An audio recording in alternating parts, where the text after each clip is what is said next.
Hey, if you remember the band Kingdom Come, this video is for you. So it's been interesting, Gary. We follow all the people making comments and all the different videos. And one that we've had people requesting consistently is we do a video about Kingdom Come. Yeah. No, I mean, we brought them up when we did the Monsters of Rock video, the Monsters of Rock tours back in the day. Yep. And they were the opener of all the other major bands. People were like, why are these guys out there? We got a lot of feedback on that. And I think a lot of people that went to the shows were like, who the hell are these guys? So we're going back. And you and I both liked this album when it first came out. So we were like, this is cool. Headbangers Ball. I think it's the first right. time we really started seeing it happen. Mm-hmm. And you know my personal connection with why I was looking forward to this album so much. You're a big Stone Fury fan. I can't explain it. I one day was at the record store. I saw Burns Like a Star. I'd seen it there a bunch for a while, and I just thought, I'm going to buy it. It seems kind of, whatever. And so I took it home, and I just loved it. Like the whole album I thought was just spectacular. And then the next album came out, which was called Let Them Talk, which was a total departure from that first album. Yet I loved it even more. It was such so anyway, this band called Stone Fury had these two albums which I just went nuts for. Drove you crazy with it. Yeah, you're always bringing up Stone Fury, man. Stone Fury. I was so into them. And Rat. And Rat. And so when this was coming out, I was pretty excited because I was already a big fan of Lenny Wolf. I loved his voice. I loved his music. And there was so much hype. And that was the thing, man. It was hype in a big, big way. Hang on just a second, this will be really quick. With hundreds of videos on our channel now, we've made playlists to make it easy for you to find whatever the thing is that you're interested in. We have a playlist with all of our Rush videos, Kiss, Led Zeppelin, Van Halen. We have categories like 80s metal and even our popular magazine flip-throughs, where we go through page by page with Circus Magazine, Hit Parader, and others, all in 4K resolution. You'll find it all organized and ready to explore. Just click the playlist tab on our channel's homepage. All right, back to the video. Their first big radio hit off this album had people screaming and freaking out that it was the second coming of Led Zeppelin, all their Led Zeppelin clones, Yep. and the big song that came off of this. Get It On? Yeah. That was, at least, I remember that, I think that was the first video. Yeah. And that's Cashmere. Oh yeah, because it had that kind of it had that similar kind of the Cashmere build up. No. People call these guys a Led Zeppelin clone, and there are songs on here where I won't argue with that, where they do have a very Zeppelin sound. But there's a lot of music on here that you would never compare, other than the high pitched voice, which I don't think sounds a lot like Robert Plant anyway, that you would never compare to Led Zeppelin. So there's plenty of this stuff on here that does not sound like Led Zeppelin at all, in my opinion. There's a couple of tunes that have that Led Zeppelin kind of feeling and flavor to them. If you're being compared to Led Zeppelin, right? that's I mean, what's the new band that's out right now that they're Greta Van Fleet's the one that everybody I mean they're similar. Yeah. But I think these guys are heavier. Nearly as good. These guys have better songwriting. Way better. Too. So, and this album cover, it was okay. It wasn't my favorite thing ever, but I kind of liked it. Kind of had gothic. It was different than anything else out at the time, and so I think it stood out. It did have kind of this classy look to it that I thought that was cool. That I did like. And this is the one I bought back in the day. This is the one. I loved this picture back here. I thought that was really cool. The black leather. There's Lenny Wolf, of course. I didn't know anything about the rest of these guys. He was the guy that, to me, was because I was already a fan of. Well, you mentioned we watched him on Headbangers Ball, and we're like, whoa! And I just remember like the guitar player playing like a pink or purple like Les Paul. Is that right? I don't remember that. Again, I'm a visual guy. You do that. I have that, and I just remember Headbangers Ball, and Slash had a Les Paul, right? Guns N' Roses. And then this guy, because you just didn't see it. And being a Kiss head Ace guy, Les Paul stood out. Les Paul. And in the 80s, nobody played him. Yeah, All because the everything, all Jacksons, of going to Kramers, Jackson's, yep. That's right. Ibanez, all That's that right. stuff. So, yeah, those things kind of stood out. So, Living Out of Touch is is an awesome tune. Just a great song. I mean, so many great tunes on this album. Living Out of Touch is great. Pushing Hard is really That's a good. great song. And Lenny hits that super high note, scream. Crazy. And it's just, whoa, awesome. This is the song that you always talked about that you really liked, was What Love Can Be. Because it's slow and it's just, we talk about how some songs are overly produced or there's not enough air. When we did the King's X episode, we talked about how sometimes you need space. You don't need the Vinnie Vincent, over the top, too much going on. You lose it. And I like this song because it was bluesy, allowed his vocals to really kind of just take over. And that was great. the one where you could go, okay, these guys have a Zeppelin twist, because it was that bluesy thing Sure. that had that feeling that the early Led Zeppelin stuff did. Yeah. The really bluesy stuff that had, anyway, that was one where you can go, yeah, there's a definite Zeppelin. But the song connection after that, there. 17, but that one just is, that song just rocks. easily, in my opinion, just the best song on this album. I for mean, sure. It's so good. That you got to just turn to 11 and just kind of crank it, and it's really good for 17. You drive me wild. It's cool. Oh my right? gosh, yeah, it's great. And then you mentioned, the Shuffle. The Shuffle, to me, could have come off of a Stone Fury album, and Stone Fury did not, to me, sound like Led Zeppelin at all. Okay. So that one took you back more to what Lenny's previous stuff was, which was what I loved. Maybe it was a leftover song. Could, Hey, yeah, who knows? We're going to Could be. retool it.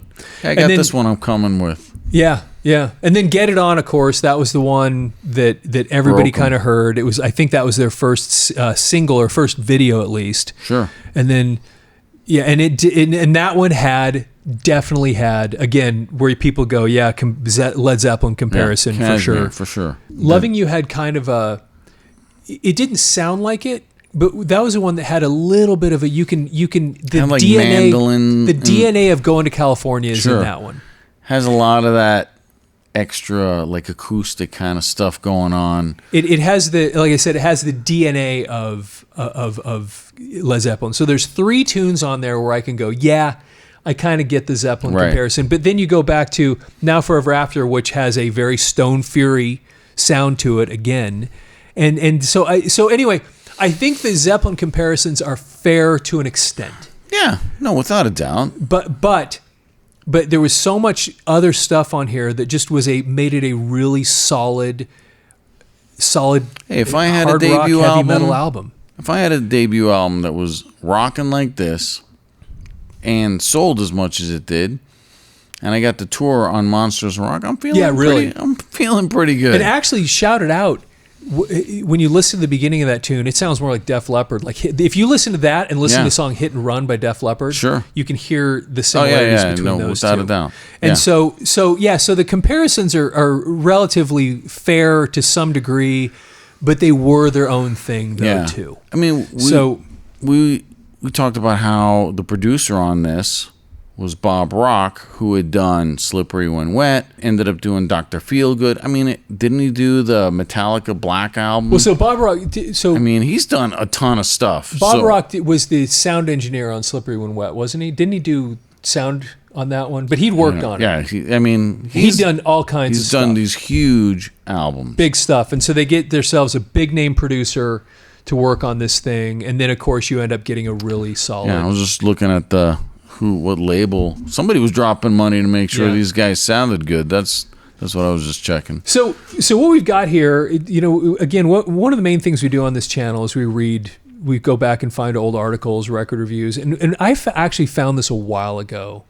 and we just have never used Gone it. around to it. Yeah, and so since a bunch of people talked about it, it's not too long, but it'll take a couple minutes. But it is interesting because it goes through a little bit of who they are and where they came from. And I still thought this was interesting enough that it was worth doing a little video on. There's a picture of the guys, the band right there. And then there's this little explanation. Lenny Wolf, founder and lead singer of Melodic Metallist. That's interesting. Melodic Metallists. Right. Tongue Kingdom twister. Come likes things done yesterday. For his band to come of age in less than a year with a platinum debut album and the opening slot on Van Halen's sweeping Monsters of Rock tour doesn't surprise Wolf. It seems about time. And of course, because even though for a lot of people this was the first time they heard of him, he'd been around, especially on those two albums. Yep. So on Tuesday, September 3rd, come from, and then it names the band, opened for Monsters of Rock, and that's what this is talking about here during that period all. But through it all, Wolf has stayed in control, total control. Okay, so here's the article. Somewhere there's a jet ski with Lenny Wolf's name on it. And if and when his band Kingdom Come ceases touring America, the 26-year-old native of Hamburg, Germany, is going to mount that savage sucker and spur it till his hands blister. You gotta love journalists back in the day. I love this stuff. I love this stuff, man. Then Wolf might just lie back on a bed of warm sand and ponder whether or not he made the right choice in becoming a monster of rock. Quote, I can't really complain about what's happening, Wolf says in a clipped, lilting accent. I don't have much time to sit back and do my thinking. I would like more time for family and friends other than the band, and to go jet skiing, unquote. A water sport, Wolf enthusiastically says he became hooked on a year ago. Quote, it's like riding a Harley Davidson on water. He revs into high gear. There's something about splitting those waves. You just go out and fight Mother Nature. It's great. That was kind of big in the 80s, Yeah. man. Oh, yeah, yeah. You don't think about magazines or touring or anything, unquote. Like maybe well, just let it be stated for the record that Wolf uttered the hackneyed Led Zeppelin link first.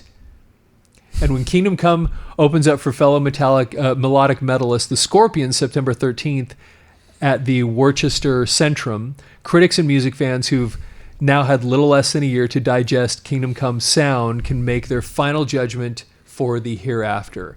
And the reality of it is, this was the biggest thing they did, even though they had stuff after this. Yeah, they did have quite a bit of stuff after this it, I was think. the peak. Really, You're a high for them. mark, right? Yeah. Although, I mean, you think the next though- album I liked Yeah, still. the but next album was good, not as good. No, for sure. Let's see, a little less than a year is how long Wolf and Kingdom Come have been in the public eye and your local record stores. But it was supergroups Van Halen's almighty decision to front its summer Monsters of Rock tour with the Fiery Freshmen, followed by Metallica, Dokken, Scorpions, and themselves. That assured Kingdom Come at least a mention in rock's constantly evolving history. Kingdom Come turned down offers from, among others, Aerosmith, Def Leppard, David Lee Roth, and AC/DC. With fame comes the media, and Kingdom Come has been both praised for its meteoric rise and ridiculed for its alleged rip-off of more formidable groups, musical trademarks. Whatever the truth, the Kingdom Come debut album is a spirited winner that has sold more than 1 million copies. And that is amazing, man. Yeah. That they sold that many. And a lot of it was the hype. Everybody's like, you gotta hear these guys, you gotta hear these guys. And then they just kind of exploded from there. Yeah, I mean, it sounds like this is Lenny's project and band. And, handpicks these guys and away they go. And, I mean, it's different than some of the bands like Aerosmith and U2 and Kiss and some of these bands that have just been together, Scorpions, right, that have been together forever. I mean, some lineup changes in some of those, but for the most part, it's the core group. This sounds like we've only been a band for like a year, and most of it's Lenny, right? And I don't know the whole story, and maybe they'll tell it here because I haven't read this entire article, but it sounds like what really happened was the record company sees Lenny Wolf, and they're we're going like, to build this around. We're gonna build something around this guy because of he's just this unique talent. He's got this unique voice. He's a good-looking guy, and you say we've got something here that we can do something with. And record labels used to do that. Yeah, exactly. So while the boys await official platinum certification, the LP shipped gold. They just last week wrapped up filming for the video for the soon-to-be-released ballad "Loving You." Quote, it's a wonderful folk song with mandolins and all nice stuff like that, Wolf says. The response we've gotten to the song is so strong that Kingdom Come would like to end its first year with it, kind of as a way of thanking everyone who has supported us, unquote. That's cool. That's the one we said sounds with all, yeah. You It has the DNA. That Yeah. has Led Zeppelin DNA in it for sure. Yeah. Wolf describes the video as being much more detailed than the mystical staging for Get It On and the concert footage for What Love Can Be, shot documentary style. It will give fans an insider view of Kingdom Come on the road, backstage, and just generally hanging out. Ballads and heavy metal? The blend makes more sense than one might think, and it's a proven success. Quote, rock and roll is such a down-to-earth business, very street-oriented, Wolf says of the softer side of headbanging. When a rock and roller talks about sorrow, it's just so damn real that it touches people. Now, I think something's very important to note about this. Because here we are in 1988, and this came out what day? February 29th, Leap Day. Right. So this Obviously, album leap year, actually is right? only 10 years old, right? yeah. So, good one. but Touche. in a world of the power ballad, Yes. there was no power ballad on this. No. It was a blue. The songs that were slower, like "What Love Can Be," was a. It was a harkens back to Led Zeppelin blues stuff. Slow song. It was not. It's not the a power typical ballad. 80s hairband power ballad garbage. It was a respectably cool. Not that all the power ballads were bad, but I'm just saying they weren't going after. Hey, we have to have our chink power ballad on the album. It's like no, we have a slower song, but it isn't following any sort of formula other than maybe hearkening back to the originals. You know? No, that's good. No, without a doubt. That's anyway. So I think it that's worth noting because it was such a thing back then. Let's see. Rock and roll, proven success. Rock and roll is such a down-to-earth business, very street-oriented, Wolf says of the softer side of headbanging. When the rock and roller talks about sorrow, it's just so damn real that it touches people. I already read that. There's something about rock and roll that's just, I don't know, more intense. Intense is a good way to describe Kingdom Come's style, as much of the band's music is blues-inspired, as we just said. Perhaps that's why its appeal stretches from teenagers to 40-year-old metalheads, who would today be 80. 80-year-old metalheads. Yeah. As proven by a bag, almost 80, by a bag of fan mail Wolf says Kingdom Come received just the other day. Quote, I think our music is touching a lot of people, Wolf says. I like the blues because when I was a kid, I was a very emotional kind of guy. You know, I never sat down and tried to analyze why we've succeeded. There are many reasons. I'm just very glad to be doing what I should have been doing 5 years ago. And that I find personally offensive. Because you liked what he did 5 years Because I loved what he was doing previously. 5 years ago a lot. Matter of fact, Right. For the record, Robert John Hadfield has been formally offended for the record, by Lenny Wolf. the two Stone Fury albums are better than this album. I just hate to say it, Okay. but I would prefer those albums. I love this album. I would like our fraternity of people to chime in. Number one, if you haven't listened to Stone Fury, listen to them. I will do that homework myself. If you're into hard rock, the first one, Burns Like a Star, is better. If you're a little more, tell us. If you want to try, because when they moved into Let Them Talk, they started bringing in a lot of interesting sequencing and keyboards. It still had a very heavy feel to it, but they did it with different sounds, and I loved. It shocked me because I was so into the first one, but then as I listened to it, I'm like, dude, I love this album. Let Them Talk. All right. Okay. We got Dude, we need to do a show on Stone Fury one of these days. Stone Fury special I love coming. those two albums. So, Lenny, I'm sorry that you think that wasn't. For the record, those two Stone Fury albums were amazing albums. All okay. right. I'm not sure what Lenny's doing right now. I think he retired officially at one, if I'm not mistaken. But you know, Lenny, you can reach out. Yeah, you can reach there you out. go. We'd love to talk to you about Stone Fury and Kingdom Come. okay, lead guitarist Danny Stag, 28, is pretty happy too, although Stag admits he has come to appreciate how hard the rock and roll life can be. Quote, sometimes it feels like my heart's an alligator and it's trying to claw its way out of my chest, he says. That's what the pressure gets like. It's just... More like Alien? Isn't it Alien? Yeah, really. It's just like our song, Get It On. We've come a long, long way to be with you. It's not that easy doing what we what we do. Being at ease with his emotions, Stag says, helps him keep a level head. I have this fire inside of me, he explains. If I go 2 weeks without playing my guitar, I go insane. I don't believe... Let's see here. Oh, I'm losing the screen. I don't believe that to be a man, you have to squash your emotions. It's time for men to be liberated. They're killing themselves with unbelievable amounts of stress. Okay. When Kingdom Come's components, Wolf, Stag, rhythm guitarist Rick Steyer, bass guitarist Johnny B. Frank, and drummer James Kodak hail from California, but Stag's sanctuary remains his hometown of Pittsburgh, Pennsylvania. He won't get the star treatment from his parents, though, because Stag has 2 brothers who are sportscasters in the City of Steel, and a third who is a copy editor for the Los Angeles Times. Impressive. Stag doesn't know how it came to be that his siblings became part of the media while he became the subject of media's attention. Quote, they were more into sports and I was into music, Stag says. As far as Bill, the writer, goes, the shelves in our bedroom were full of books and he read every one of them. Stag can go home again, but it'll never be as easy as it was before he signed onto Wolf's team. When the Monsters of Rock invaded Pittsburgh, naturally every casual acquaintance Stag ever made there wanted a pass to the show. Hey, I know Stag. Can you give me a pass? That's right. Man, Stag was in my elementary school. We were buddies, man. Stag, don't you remember? Yeah. Pushed you on the round and round. We only get so many passes, Stag says, almost apologetic. It was a no-win situation. I was being pulled in 8 million different directions. I saw people I had known in bands that were basically doing the same thing they'd always been doing. It was rough. I almost felt guilty for being successful. Stag has fond memories of auditioning for former, for former Stone Fury member Wolf, who not only co-produced Kingdom Come with Bob Rock, but wrote and composed most of the 10 songs contained therein. I knew he was looking for me, Stag says, brightened up. I heard his tape and I could tell he wanted a ripping, bluesy feeling player, I said. That's me. I have that approach to guitar, and I said nobody is going to get that gig but me.